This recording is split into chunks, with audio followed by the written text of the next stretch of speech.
So మనకైతే Bathukamma pest దగ్గరికి వచ్చేస్తుంది కదా. నేనైతే మీకోసం సింపుల్గా బతుకమ్మ అప్పుడు కోలాటం స్టెప్స్ ఎలా వేయాలో నేర్పిస్తాను. ఇదైతే ఫస్ట్ స్టెప్ అండి.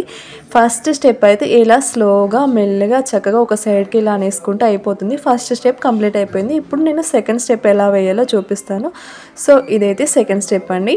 ముందుకి వెనక్కి ఇలా వేసేసుకుంటే సెకండ్ స్టెప్ ఈజీగా క్లోజ్ అయిపోతుంది. అలాగే మనం ఇంకొక రకంగా కూడా మనం సెకండ్ స్టెప్ని కంటిన్యూ చేయొచ్చు.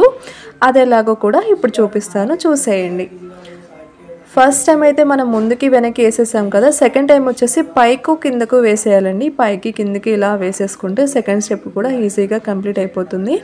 సో ఎంత కోలాటం రాని వాళ్ళైనా సింపుల్గా ఈ స్టెప్స్ అయితే వేసేసుకోవచ్చు. సెకండ్ స్టెప్ కూడా కంప్లీట్ అయిపోయింది. ఇప్పుడు థర్డ్ స్టెప్ ఎలా వేయాలో మనం కంటిన్యూ చేసేద్దాం.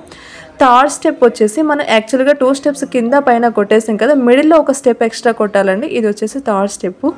సో ఫస్ట్ కింద, మిడిల్లో, పైన, అలా 3 స్టెప్స్ కూడా మనం ఈజీగా కంప్లీట్ చేసేసుకున్నాం. ఇప్పుడు వచ్చేసి ఫోర్త్ స్టెప్ అండి. ఫోర్త్ స్టెప్ అంటే ఇంకొంచెం కొద్దిగా కాన్సన్ట్రేట్ చేయాలి. సేమ్ థర్డ్ స్టెప్ మోడల్లోనే ఫస్ట్, సెకండ్, థర్డ్ స్టెప్ ఎలాగైతే చేసామో అలానే ఉంటుంది ఫోర్త్ స్టెప్ కూడా.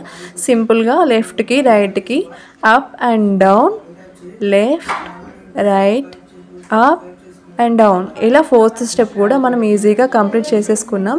సో ఫైనల్లీ ఫిఫ్త్ స్టెప్ అండి. ఫిఫ్త్ స్టెప్ ఇంతకన్నా ఈజీగానే ఉంటుంది. సేమ్ ఫోర్త్ స్టెప్ ఎలా అయితే చేసామో ఫిఫ్త్ స్టెప్ని కూడా మనం అలాగే చేసేయాలి. ఎక్స్ట్రా లెఫ్ట్ సైడ్ కొట్టేసేయాలండి. సో చూసేయండి మనం ఒకసారి.